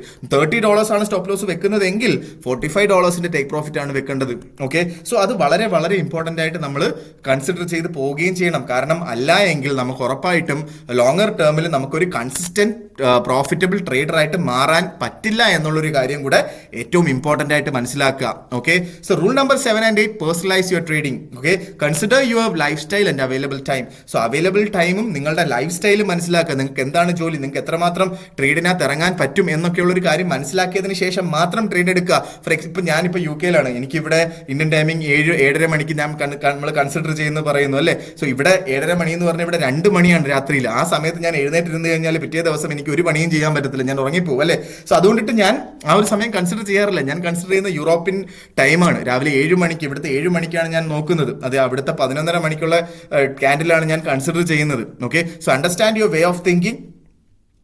നമ്മൾ മനസ്സിലാക്കുക. നമുക്ക് ഇപ്പം ഞാൻ നേരത്തെ പറഞ്ഞതുപോലെ എനിക്കൊരു പോയിന്റ് എത്തിയപ്പോൾ മനസ്സിലായി എന്താണ് എൻ്റെ ഇമോഷൻ വർക്ക് ആവുന്നത്. ആക്ച്വലി ഒരു പ്രോഫിറ്റബിൾ പൊസിഷൻ ഞാൻ ലോസിൽ കാണുമ്പോൾ എൻ്റെ ഇമോഷൻ ഭയങ്കര ലെവലിൽ മാറുകയും ഞാൻ റോങ് ഡിസിഷൻസിലോട്ട് പോവുകയൊക്കെ ചെയ്യുന്നത് എനിക്കറിയാം. അതുകൊണ്ടിട്ട് ആ ഒരു സിറ്റുവേഷൻ ഒഴിവാക്കാനായിട്ട് ശ്രമിക്കുക എന്നുള്ളതാണ് ഏറ്റവും ഇമ്പോർട്ടൻ്റ് ആയിട്ട്. നമ്മളുടെ തിങ്കിങ്ങിനെ നമ്മൾ മനസ്സിലാക്കുക. നമ്മൾ എങ്ങനെ ചിന്തിക്കുന്നു എന്നുള്ളൊരു കാര്യം നമ്മൾ ഏറ്റവും ഇമ്പോർട്ടൻ്റ് ആയിട്ട് ട്രേഡിംഗ് ചെയ്യാൻ നേരത്ത് മനസ്സിലാക്കണം. Okay, so avoid reacting to live candles, plan before entering. വെറുതെ ഒരു ലൈവ് ക്യാൻഡിൽ കണ്ട് ചാടി കയറി മാർക്കറ്റിൽ കയറാതിരിക്കുക. ഞാൻ കൺസിഡർ ചെയ്യുന്നത് 1 hour ക്യാൻഡിലാണ് ഡിസിഷൻ മേക്കിംഗ് ക്യാൻഡിൽ എന്നുള്ളതാണ്. Okay, 1 hour candle decision making ചെയ്താൽ കുറച്ചുകൂടെ ബെറ്റർ ആണ്. അതായത് കുറച്ചുകൂടെ ബെറ്റർ ആയിട്ടുള്ള ഒരു കൺഫർമേഷൻ ആണ് 1 hour ക്യാൻഡിൽ നമ്മൾ ഡിസിഷൻ ചെയ്ത് കഴിഞ്ഞാൽ. അല്ലാതെ ചെറിയ ടൈം ഫ്രെയിമിൽ 5 മിനിറ്റ് 10 മിനിറ്റ് 15 മിനിറ്റ് ഓക്കെ, ഉറപ്പായിട്ടും നിങ്ങൾക്ക് 15 മിനിറ്റിലും 10 മിനിറ്റിലും ഒക്കെ സ്ട്രാറ്റജി ഉണ്ട്. നല്ല രീതിയിൽ നിങ്ങൾ ബിൽഡ് ചെയ്തിട്ട് നല്ല രീതിയിൽ ട്രേഡ് ചെയ്ത് പോകുന്ന ഒരുപാട് ആൾക്കാരെ എനിക്കറിയാം. അങ്ങനത്തുള്ള ആൾക്കാർ അങ്ങനെ തന്നെ ചെയ്താൽ മതി. ഇത് എൻ്റെ പേഴ്സണൽ ചോയ്സ് ആണ് കേട്ടോ. പക്ഷെ എന്നിരുന്നാലും എനിക്ക് പറയാനായിട്ടുള്ള കാര്യം, ഒരു മിനിറ്റ് ക്യാൻഡിൽ ആയിക്കോട്ടെ, അല്ലെങ്കിൽ 1 minute ക്യാൻഡിൽ, അല്ലെങ്കിൽ ഒരു 5 minute ക്യാൻഡിൽ ആയിക്കോട്ടെ, നിങ്ങൾ 10 minute ക്യാൻഡിലാണ് കൺസിഡർ ചെയ്യുമെങ്കിൽ അങ്ങനെ ചെയ്യുക. ഓക്കെ, അല്ലാതെ വെറുതെ ലൈവ് ക്യാൻഡിൽ വെച്ചിട്ട് തീരുമാനം എടുത്ത് പോകാതിരിക്കുക എന്നുള്ളതാണ് എൻ്റെ റെക്കമെൻഡേഷൻ എന്ന് പറഞ്ഞു കഴിഞ്ഞാൽ. ഓക്കെ, സോ അടുത്തത് trend and indicators. Follow the trend and trend is your friend, നമ്മൾ എപ്പോഴും പറയാറുള്ള കാര്യം അല്ലേ. സോ എപ്പോഴും ഇപ്പൊ ഗോൾഡ് അപ് ട്രെൻഡ് ആണ്, ഗോൾഡിന് ഒരുപാട് ഫണ്ടമെന്റലി ഗോൾഡ് ഭയങ്കരമായ അപ് ട്രെൻഡ് ആണ്. കാരണം താരിഫ് വന്നു, താരിഫിന് ഇതേവരെ ഒരു തീരുമാനം ഉണ്ടായിട്ടില്ല. കഴിഞ്ഞ ഒരു വർഷമായിട്ട് താരിഫ് വന്നുകൊണ്ട് പുതിയ രാജ്യങ്ങൾക്കെതിരെ താരിഫ് വന്നുകൊണ്ടിരിക്കുകയാണ്. സോ കഴിഞ്ഞ ആഴ്ച ഡൊണാൾഡ് ട്രംപ് പറഞ്ഞൊരു കാര്യമുണ്ട്, എന്താണ്, റഷ്യയിൽ നിന്ന് എന്തൊക്കെ സാധനങ്ങൾ മേടിക്കുന്നോ അവർക്കെല്ലാം 500% താരിഫ് ഏർപ്പെടുത്തും എന്ന് പറഞ്ഞിട്ടുണ്ടായിരുന്നു. ഓക്കെ, സോ അത് വീണ്ടും ഗോൾഡിൽ അടുത്ത ഒരു പ്രഷർ ഉണ്ടാക്കുകയാണ് ചെയ്യുന്നത് അല്ലെ. സോ അതിന്റെ ട്രെൻഡ്, ഗോൾഡിന്റെ ട്രെൻഡ് അപ് ട്രെൻഡ് ആണെങ്കിൽ ഗോൾഡിനകത്ത് സെല്ല് ചെയ്യാതിരിക്കുക, ആ ട്രെൻഡിന് എഗെയിൻസ്റ്റ് ആയിട്ട് നിൽക്കാതിരിക്കുക. നമ്മൾ നേരത്തെ പറഞ്ഞു JPY USD JPY up trend ആണ്. സോ അതുകൊണ്ടിട്ട് അതിനകത്ത് സെല്ല് ചെയ്യാതിരിക്കുക. ഓക്കെ, സോ നിങ്ങൾ ടെക്നിക്കൽ ഇൻഡിക്കേറ്റർ സെല്ല് കാണിച്ചാലും അല്ലെങ്കിൽ ഡൗൺ ആണെന്ന് കാണിച്ചാലും ആ പൊസിഷൻസ് എടുക്കാതിരിക്കുക, ബൈയിൽ മാത്രം നിൽക്കുക എന്നുള്ളൊരു കാര്യമാണ് ഞാൻ പറഞ്ഞത്. Follow the trend and trend is your friend, that's very important. Okay, and choose one indicator and stick on with it. ഒരു ഇൻഡിക്കേറ്റർ മാത്രം ചൂസ് ചെയ്യുക. ഇപ്പൊ നിങ്ങൾ ഇച്ചുമുക്കുമാണ് യൂസ് ചെയ്യുന്നതെങ്കിൽ ഇച്ചുമുക്ക് മാത്രം യൂസ് ചെയ്യുക. അതിന്റെ ഇടയ്ക്ക് വേറൊരു ഇൻഡിക്കേറ്റർ നോക്കാതിരിക്കുക. നിങ്ങൾ ഓൾറെഡി ട്രേഡ് ചെയ്ത് സക്സസ്ഫുൾ ആയിട്ടുള്ള ആൾക്കാരാണെങ്കിൽ ഈ ഒരു വീഡിയോ എല്ലാം നിങ്ങളൊരു കുറച്ച് കാര്യങ്ങൾ മനസ്സിലാക്കാൻ വേണ്ടി മാത്രം യൂസ് ചെയ്യുക. നിങ്ങൾക്ക് സക്സസ്ഫുള്ളി റൺ ചെയ്യുന്ന എന്തെങ്കിലും സ്ട്രാറ്റജി ഉണ്ടെങ്കിൽ അതിനകത്ത് തന്നെ ഫോളോ ചെയ്ത് മുന്നോട്ട് പോവുക. അതിന്റെ ഇടയ്ക്ക് പുതിയ കാര്യങ്ങൾ വേറൊരു കാര്യത്തിനകത്ത് പോയി വെറുതെ നമ്മൾ കുളമാക്കി കളയാതിരിക്കുക. Okay, so confirm trend using multiple time frames. 5 hours to 4 hours നമുക്ക് ടൈം ഫ്രെയിംസിൽ നമ്മൾ ട്രെൻഡ് എന്താണെന്നുള്ളൊരു കാര്യം കൺഫേം ചെയ്യാം. നേരത്തെ നമ്മൾ പറഞ്ഞ ഇച്ചുമുക്കൂല് നമ്മൾ 1 hour ക്യാൻഡിൽ ക്ലൗഡിന്റെ പുറത്ത് ചാടിക്കഴിഞ്ഞാൽ നമുക്ക് എന്താ പറയാ, ബൈ ക്ലൗഡിന്റെ മുകളിലാണ് എങ്കിൽ നമുക്ക് ബൈ ചെയ്യാം എന്ന് പറഞ്ഞു. അത് കൺഫേം ചെയ്യണം. 4 hourലും ക്ലൗഡിന്റെ മുകളിലാണെന്നുള്ളൊരു കാര്യം മേക്ക് ഷുവർ ചെയ്യണം. അത് നമുക്ക് മേക്ക് ഷുവർ ചെയ്യാനായിട്ട് കൺഫേം ചെയ്യാനായിട്ട് 30 minutes ക്യാൻഡിൽ എടുത്ത് നോക്കണം, അതും ക്ലൗഡിന്റെ മുകളിലാണോ എന്ന് നോക്കണം. 15 minutes ക്ലൗഡ് എടുത്ത് നോക്കണം, അതിനകത്തും ക്ലൗഡിന്റെ മുകളിലാണെങ്കിൽ നമുക്ക് അവിടുന്ന് ബൈ ചെയ്യാം എന്നുള്ള കാര്യമാണ് നമ്മൾ പറഞ്ഞത് അല്ലെ. So choose your lot size based on confirmation. Suppose ഒരു ഏതെങ്കിലും ഒരു ക്യാൻഡിൽ, ഒരു മിനിറ്റ് ക്യാൻഡിൽ ആയിക്കോട്ടെ, അല്ലെങ്കിൽ ഒരു 30 minute ക്യാൻഡിൽ ആയിക്കോട്ടെ, അല്ലെങ്കിൽ ഒരു 15 minute ക്യാൻഡിൽ ക്ലൗഡിന്റെ പുറത്ത് ചാടിയില്ല, അത് ക്ലൗഡിന്റെ അകത്ത് തന്നെ ആണെങ്കിൽ ഓക്കെ. ഫോർ എക്സാമ്പിൾ നമുക്കൊരു 15 minutes ക്യാൻഡിൽ എടുക്കാം, അത് ക്ലൗഡിന്റെ അകത്ത് തന്നെയാണ്, പക്ഷേ M30 M15 H1 H4 ഒക്കെ പുറത്ത് പോയെങ്കിൽ ഓക്കെ, അങ്ങനെ ഒരു സിറ്റുവേഷൻ വന്നാൽ, അത് ഞാൻ എക്സാമ്പിൾ പറയുന്നതാണ് കേട്ടോ, അങ്ങനെ M15 മാത്രമായിട്ട് അകത്ത് നിൽക്കുന്ന സിറ്റുവേഷൻ വളരെ കുറവാണ്. പക്ഷെ എന്നാലും അങ്ങനെ ഒരു സിറ്റുവേഷൻ വന്നാൽ നമുക്ക് 75% കൺഫർമേഷൻ മാത്രമേ ഉള്ളൂ. അങ്ങനെ വരുമ്പോൾ ഒരു ലോട്ട് ചെയ്യുന്ന ഒരാൾ വെറും 0.5 ലോട്ട് മാത്രം ട്രേഡ് എടുക്കുക എന്നുള്ളതാണ്. നമുക്ക് 100% കൺഫർമേഷൻ ഉള്ള സമയത്ത് മാത്രം നമ്മൾ ഫുൾ ലോട്ട് സൈസ് എടുക്കുക എന്നുള്ളൊരു കാര്യമാണ് എനിക്ക് പറഞ്ഞു പോകാനായിട്ടുള്ള കാര്യങ്ങൾ. Okay, so manage your capital wisely. Never use more than 5% of your trading capital in one trade. ഒരു ട്രേഡിൽ നെവർ യൂസ് 5% കൂടുതൽ ഒരു കാരണവശാലും റിസ്ക് ചെയ്യാൻ പാടില്ല എന്നുള്ളൊരു കാര്യം മനസ്സിലാക്കുക. ഓക്കെ, സോ അതായത് ഞാൻ നേരത്തെ പറയുന്ന ഒരു റൂൾ ഉണ്ടെന്നല്ല, പ്രത്യേകിച്ച് ഗോൾഡിൽ ട്രേഡ് ചെയ്യാൻ നേരത്ത് never loose 20% of your equity even if you are losing 4 trades in a row. നിങ്ങൾ 4 ട്രേഡ് അടുപ്പിച്ച് ലോസ് ആയാൽ പോലും നിങ്ങളുടെ 20% കൂടുതൽ ഇക്വിറ്റിയിൽ നിന്ന് പോകാൻ പാടില്ല എന്നുള്ളൊരു കാര്യം നമ്മൾ എപ്പോഴും പറയാറുള്ളൊരു കാര്യമാണ്, പ്രത്യേകിച്ച് ഗോൾഡിൽ ചെയ്യാൻ നേരത്ത്. കാരണം നമുക്കിവിടെ 1% ഓഫ് യുവർ ഇക്വിറ്റി എന്ന് വേണമെങ്കിൽ പറയാം, പക്ഷേ ഗോൾഡിൽ ട്രേഡ് ചെയ്യാൻ നേരത്ത് നമുക്ക് ഇപ്പോൾ എന്താ പറയാ, ഞാൻ നേരത്തെ പറഞ്ഞതുപോലെ $5,000 ഉള്ള ഒരു അക്കൗണ്ടിൽ നമ്മൾ പറഞ്ഞു 0.1 ലോട്ട് എടുക്കണം എന്ന്. ഈവൻ 0.1 ലോട്ട് എടുത്ത് നമ്മൾ വെറും $5 സ്റ്റോപ്പ് ലോസ് വെക്കുന്നതെങ്കിലും അവിടെയാണ് നമ്മൾ $5 സ്റ്റോപ്പ് ലോസ് വെക്കുന്നതെങ്കിൽ അവിടെയാണ് നമ്മൾ ആക്ച്വലി 1% മാത്രം നമ്മൾ റിസ്ക് ചെയ്യുന്നത് അല്ലേ. സോ ഒരിക്കലും ഗോൾഡിൽ നമുക്ക് $5 മാത്രം സ്റ്റോപ്പ് ലോസ് ഇട്ട് വെക്കാൻ ആയിട്ട് പറ്റില്ല. ഓക്കെ, കാരണം നമ്മുടെ സ്റ്റോപ്പ് ലോസ് അടിച്ചു അത്ര വൈൽഡ് ആയിട്ടുള്ള മൂവ്മെന്റ് ആണ്. നമുക്ക് മിനിമം ഒരു $20 to $25 എങ്കിലും ഗോൾഡിൽ ചെയ്യേണ്ടി വരുന്നുണ്ട്. അതുകൊണ്ടിട്ടാണ് ഞാൻ എടുത്ത് പറഞ്ഞത് 5% ഓഫ് യുവർ ക്യാപിറ്റൽ എന്ന് പറഞ്ഞത്. ഒരു ട്രേഡിൽ അതിൽ കൂടുതൽ റിസ്ക് ചെയ്യാൻ പാടില്ല. അങ്ങനെ വേണം നമ്മൾ കറൻസി പേഴ്സും ട്രേഡ് ചെയ്യാനായിട്ട്. ഒരു ട്രേഡിൽ 5% കൂടുതൽ റിസ്ക് ചെയ്യാൻ പാടില്ല. അതിനനുസരിച്ചിട്ട് എത്ര ലോട്ട് സൈസ് നിങ്ങൾ എടുക്കണം, എത്ര സ്റ്റോപ്പ് ലോസ് വെക്കണം, എത്ര ടേക്ക് പ്രോഫിറ്റ് വെക്കണം എന്നുള്ളത് നിങ്ങൾ തീരുമാനിക്കേണ്ട കാര്യമാണ്. അതൊക്കെ നിങ്ങൾ മനസ്സിലാക്കണം നിങ്ങൾ ഡെമോ അക്കൗണ്ട് സ്റ്റാർട്ട് ചെയ്തതിന് ശേഷം. Okay, so avoid using leverage more than 1:100. 1:100ന്റെ മുകളിലായിട്ടുള്ള ലിവറേജുകൾ എടുക്കാതിരിക്കുക. കാരണം ലിവറേജ് കൂടുന്നതിനനുസരിച്ച് നമ്മൾ നേരത്തെ ഡിസ്കസ് ചെയ്ത മാർജിൻ അല്ലെ, മാർജിന്റെ അളവ് കുറയും. മാർജിന്റെ അളവ് കുറയുമ്പോൾ നമുക്ക് ഓട്ടോമാറ്റിക്കലി നമ്മുടെ തോട്ട് പ്രോസസ് എന്താണെന്ന് അറിയാമോ? അയ്യോ, വളരെ ചെറിയൊരു പൈസ മാത്രമല്ലേ നമ്മൾ നമ്മളുടെ ട്രേഡിലോട്ട് ഇട്ടുള്ളൂ എന്നുള്ളൊരു തോട്ട് പ്രോസസ് വരികയും നമ്മൾ ഓവർ ട്രേഡ് എടുക്കാനുള്ള ടെൻഡൻസി നമുക്ക് കൂടുകയും ചെയ്യും. അതുകൊണ്ടിട്ട് തന്നെ 1:100 കൂടുതൽ ഒരു കാരണവശാലും ലിവറേജ് എടുക്കാതിരിക്കുക എന്നുള്ള കാര്യം കൂടെ എനിക്ക് എടുത്ത് പറയാനായിട്ടുണ്ട്. ഓക്കെ, സോ നമുക്ക് എന്താ പറയാ, ഇതൊക്കെയാണ് നമ്മളുടെ ട്രേഡിംഗ് റൂൾസിനെ കുറിച്ച് നമ്മൾ പറയുന്ന കാര്യങ്ങൾ. സോ ഇതൊക്കെയാണ് ബേസിക് ആയിട്ട് നമ്മളുടെ റൂൾസിലും നമ്മൾ പാലിക്കേണ്ടത്. ഇത് വെറും റൂളായിട്ട് നമ്മൾ ചെയ്ത് നിങ്ങളിത് എഴുതി വെക്കുക. എഴുതി വെച്ച് ഇതൊരു ബൈബിള് പോലെ സൂക്ഷിച്ച് എന്താ പറയുക, നിങ്ങൾ അത് ഫോളോ ചെയ്യുന്നതിനകത്താണ് ഏറ്റവും ഇമ്പോർട്ടൻ്റ് ആയിട്ടുള്ള കാര്യം. ഇത് നമ്മൾ പറഞ്ഞു പോകാനായിട്ട് എളുപ്പമാണ് കേട്ടോ, ഭയങ്കര എളുപ്പമാണ്. ഈവൻ നമുക്കിപ്പോൾ ഞാനൊക്കെ ഇത് പറയുന്നുണ്ടെങ്കിലും എന്താ പറയുക, ഇപ്പോഴൊക്കെ ഓക്കെയാണ് ഞാൻ, ഐ മീൻ നമുക്ക് എന്താ പറയാ, നമുക്ക് ഒരു ഈ ഇമോഷൻസ് ഒന്നും ഭയങ്കര ലെവലിൽ നമ്മളെ അഫക്റ്റ് ചെയ്യത്തില്ല. പക്ഷെ എന്നിരുന്നാലും ചിലപ്പോഴൊക്കെ ഞാനും ഈ ഒരു റൂൾസ് ചിലപ്പോൾ ബ്രേക്ക് ചെയ്യാറുണ്ട്. ഓക്കെ, നമ്മൾ മനുഷ്യന്മാരല്ലേ, ചിലപ്പം അങ്ങനെ ബ്രേക്ക് ചെയ്ത് പോകും. ഓക്കെ, സോ മാക്സിമം നിങ്ങളത് അത് ഫോളോ ചെയ്യാനായിട്ട് ശ്രമിക്കുക. അങ്ങനെ ഫോളോ ചെയ്താൽ ഉറപ്പായിട്ട് നിങ്ങൾക്ക് ഒരു ലോങ്ങർ ടേമിൽ ഒരു വളരെ സക്സസ്ഫുൾ ആയിട്ടുള്ള, വളരെ പ്രോഫിറ്റബിൾ ആയിട്ടുള്ള ഒരു ട്രേഡറായിട്ട് മാറാനായിട്ടും സാധിക്കും. സോ ഈ ഒരു വീഡിയോയിൽ നമ്മൾ വളരെ ഇമ്പോർട്ടന്റ് ആയിട്ടുള്ള റൂൾസ് ഓഫ് ട്രേഡിംഗ് എന്ന് പറയുന്ന ഒരു ടോപ്പിക്കിനെ കുറിച്ച് ഡീറ്റെയിൽ ആയിട്ട് പറഞ്ഞു പോവുകയും ചെയ്തു അല്ലേ.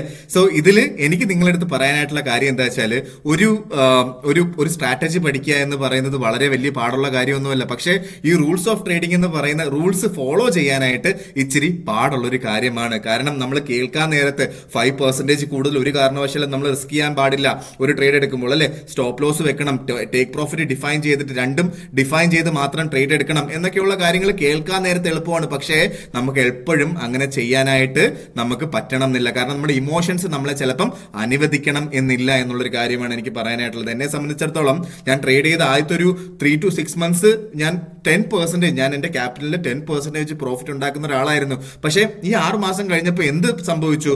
മാർക്കറ്റ് എന്റെ കയ്യിലാണ് എന്നൊരു തോന്നൽ എനിക്ക് തന്നെ ഉണ്ടാവുകയും ഓവർ ലോട്ട് സൈസ് എടുത്ത് ഞാൻ പിന്നീട് സ്റ്റോപ്പ് ലോസ് ഇല്ലാതെ ട്രേഡ് ചെയ്യുകയും ടേക്ക് പ്രോഫിറ്റ് ഇല്ലാതെ ട്രേഡ് ചെയ്യും. Over A point of time എനിക്ക് ലോസിലോട്ട് പോവുകയും ചെയ്തു. സോ അവിടുന്ന് കര കയറാനായിട്ട് ഞാൻ പിന്നീട് ഈ റൂൾസ് ഓഫ് ട്രേഡിംഗ് അല്ലെങ്കിൽ പ്രോപ്പർ ആയിട്ടുള്ള റൂൾസ് ഫോളോ ചെയ്തതിന് ശേഷം മാത്രമാണ് ഒരു കൺസിസ്റ്റന്റ്ലി പ്രോഫിറ്റബിൾ ട്രേഡറായി മാറിയത് എന്നുള്ളൊരു കാര്യം കൂടെ ഞാൻ എടുത്ത് പറഞ്ഞു പോവുകയാണ്. അതുകൊണ്ടിട്ട് നിങ്ങൾക്ക് ഒന്നെങ്കിൽ നിങ്ങൾക്ക് എന്താ പറയാ, റൂൾസ് ഫോളോ ചെയ്യാതെ ട്രേഡ് ചെയ്ത് എന്താ പറയാ കുറച്ച് ലോസുകളൊക്കെ ഉണ്ടാക്കിയതിന് ശേഷം നിങ്ങൾക്ക് പഠിക്കാം. ഇല്ലാന്നുണ്ടെങ്കിൽ ഡയറക്ട്ലി നിങ്ങൾക്ക് ഈ റൂൾസ് ഫോളോ ചെയ്ത് മുന്നോട്ട് പോയി ഒരു പ്രോഫിറ്റബിൾ ട്രേഡറായി മാറുകയും ചെയ്യാം എന്നുള്ളൊരു കാര്യം കൂടെ ഞാൻ എടുത്ത് പറഞ്ഞു പോവുകയാണ്. സോ അതിന്റെ കൂടെ തന്നെ വളരെ ഇമ്പോർട്ടന്റ് ആയിട്ടുള്ള കാര്യം, ഞാൻ നേരത്തെ പറഞ്ഞു ഞാൻ റേഞ്ച് ബേസ് ചെയ്ത് ട്രേഡ് ചെയ്യുന്ന ഒരാളാണെന്ന് പറഞ്ഞു അല്ലെ. സോ പ്രത്യേകിച്ച് കറൻസി പെയേഴ്സിൽ, പ്രത്യേകിച്ച് യൂറോ USD അല്ലെങ്കിൽ GBP USD അല്ലെങ്കിൽ USD JPY എന്ന് പറയുന്ന പെയേഴ്സിൽ ഞാൻ റേഞ്ച് ബേസ് ചെയ്തിട്ടാണ് ഞാൻ ട്രേഡ് ചെയ്യുന്നത്. എന്റെ യൂട്യൂബ് ചാനലിൽ സബ്സ്ക്രൈബേഴ്സ് ആയിട്ടുള്ള ആൾക്കാർക്ക് അറിയാം.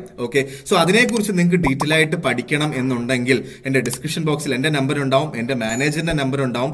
മാനേജറിനെ വിളിച്ചു കഴിഞ്ഞാൽ പുള്ളിക്കാരൻ നിങ്ങൾക്ക് എപ്പോഴാണോ ഞാനുമായിട്ട് ഇരുന്ന് നമുക്ക് ഡീറ്റെയിൽ ആയിട്ട് 1-to-1 സെഷനോ അല്ലെങ്കിൽ ഒരു ഗ്രൂപ്പായിട്ടുള്ള സെഷനോ എടുത്ത് നമുക്ക് പറഞ്ഞു പോവുകയും ചെയ്യാം. അതിനെക്കുറിച്ച് ഡീറ്റെയിൽ ആയിട്ട് എങ്ങനെയാണ് പ്രോപ്പറായിട്ട് അത് വർക്ക് ചെയ്യുന്നത്, എന്തൊക്കെ കണ്ടീഷൻസിലാണ് നമ്മൾ ട്രേഡ് എടുക്കാൻ പറ്റുന്നത് എന്നൊക്കെയുള്ള കാര്യങ്ങൾ നമ്മൾ അതിൽ ഡീറ്റെയിൽ ആയിട്ട് സംസാരിച്ച് പോവുകയും ചെയ്യാം. അതിന്റെ കൂടെ തന്നെ മൂന്നാമത്തെ കാര്യം എനിക്ക് പറയാനായിട്ടുള്ള കാര്യം എന്താ വെച്ചാൽ, നിങ്ങൾ ഇനി ചെയ്യേണ്ട കാര്യമാണ്. സോ നമുക്ക് ഒരുമിച്ച് ട്രേഡ് ചെയ്ത് പോകണം എന്നുള്ളതാണ് നമ്മളുടെ ഇന്റൻഷൻ. അതുകൊണ്ടിട്ട് തന്നെ നിങ്ങൾ ഒരു ഡെമോ അക്കൗണ്ട് ഓൾറെഡി സ്റ്റാർട്ട് ചെയ്തിട്ടുണ്ട് എന്നുള്ളതാണ് എൻ്റെ വിശ്വാസം. ചിലപ്പോൾ നിങ്ങൾക്ക് ഡെമോ അക്കൗണ്ട് സ്റ്റാർട്ട് ചെയ്യാൻ പറ്റിയില്ല, നിങ്ങൾക്ക് അറിയത്തില്ല, അല്ലെങ്കിൽ എന്താണ് നിങ്ങൾക്ക് MT5 ആയിട്ട് കണക്ട് ചെയ്യാൻ പറ്റിയില്ല എന്നൊക്കെ സിറ്റുവേഷൻ ഉണ്ടെങ്കിൽ ഉറപ്പായിട്ടും എൻ്റെ മാനേജറിന്റെ നമ്പർ ഞാൻ കൊടുത്തിട്ടുണ്ട്. പുള്ളിക്കാരനെ കോൺടാക്ട് ചെയ്താൽ പുള്ളിക്കാരൻ നിങ്ങളെ ഹെൽപ്പ് ചെയ്യും. ഡെമോ അക്കൗണ്ട് സ്റ്റാർട്ട് ചെയ്യാനും നിങ്ങളുടെ അക്കൗണ്ട് രജിസ്ട്രേഷനും അല്ലെങ്കിൽ MT5 ആയിട്ട് കണക്ട് ചെയ്യാനും എല്ലാ കാര്യത്തിലും പുള്ളിക്കാരൻ നിങ്ങളെ ഹെൽപ്പ് ചെയ്യും എന്നുള്ളൊരു കാര്യം കൂടെ ഞാൻ പറഞ്ഞു പോവുകയാണ്. ഓക്കെ, സോ നിങ്ങൾ ഇനി ചെയ്യേണ്ട കാര്യം, നിങ്ങൾ 3 അക്കൗണ്ട് സ്റ്റാർട്ട് ചെയ്യണം, 4 അക്കൗണ്ട് സ്റ്റാർട്ട് ചെയ്യണം. ഒരെണ്ണം ഗോൾഡ് ട്രേഡ് ചെയ്യാനായിട്ട്, ഒരെണ്ണം USD JPY ട്രേഡ് ചെയ്യാൻ, ഒരെണ്ണം GBP USD, ഒരെണ്ണം യൂറോ USD എന്ന് ഈ 4 പേഴ്സ് ട്രേഡ് ചെയ്യാനായിട്ട് 4 അക്കൗണ്ട്സ് നിങ്ങൾ സ്റ്റാർട്ട് ചെയ്യണം. ഈ അക്കൗണ്ട് സ്റ്റാർട്ട് ചെയ്യുന്നത് നിങ്ങൾ $1 ലക്ഷം ഡെമോ അക്കൗണ്ട് ഒന്നും അല്ല നിങ്ങൾ ചെയ്യേണ്ടത്. നിങ്ങളെ കൊണ്ട് പറ്റുന്ന എത്ര രൂപയാണോ നിങ്ങൾ ഡെപ്പോസിറ്റ് ചെയ്യാൻ ഉദ്ദേശിക്കുന്നത് ആ ഒരു എമൗണ്ടിന്റെ ഡെമോ അക്കൗണ്ട് ഉണ്ടെങ്കിൽ അത് സ്റ്റാർട്ട് ചെയ്യുക. ഇല്ല എന്നുണ്ടെങ്കിൽ ഏറ്റവും മിനിമം എമൗണ്ട് എത്രയാണോ ഡെമോ അക്കൗണ്ടിൽ തുടങ്ങാൻ പറ്റുക, ഫോർ എക്സാമ്പിൾ $3,000 അക്കൗണ്ട് സ്റ്റാർട്ട് ചെയ്യുക.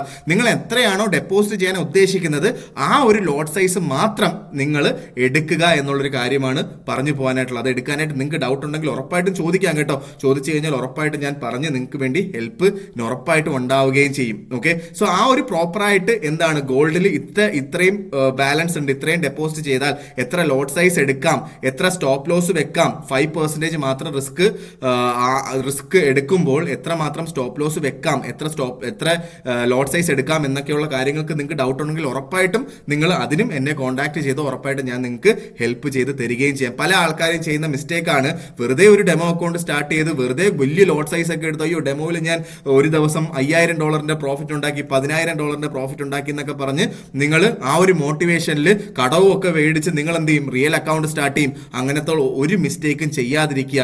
നിങ്ങൾ പ്രോപ്പറായിട്ട് എത്രയാണോ നിങ്ങൾ ഡെപ്പോസിറ്റ് ചെയ്യാൻ ഉദ്ദേശിക്കുന്ന ആ ലോട്ട് സൈസ് മാത്രം എടുക്കുക.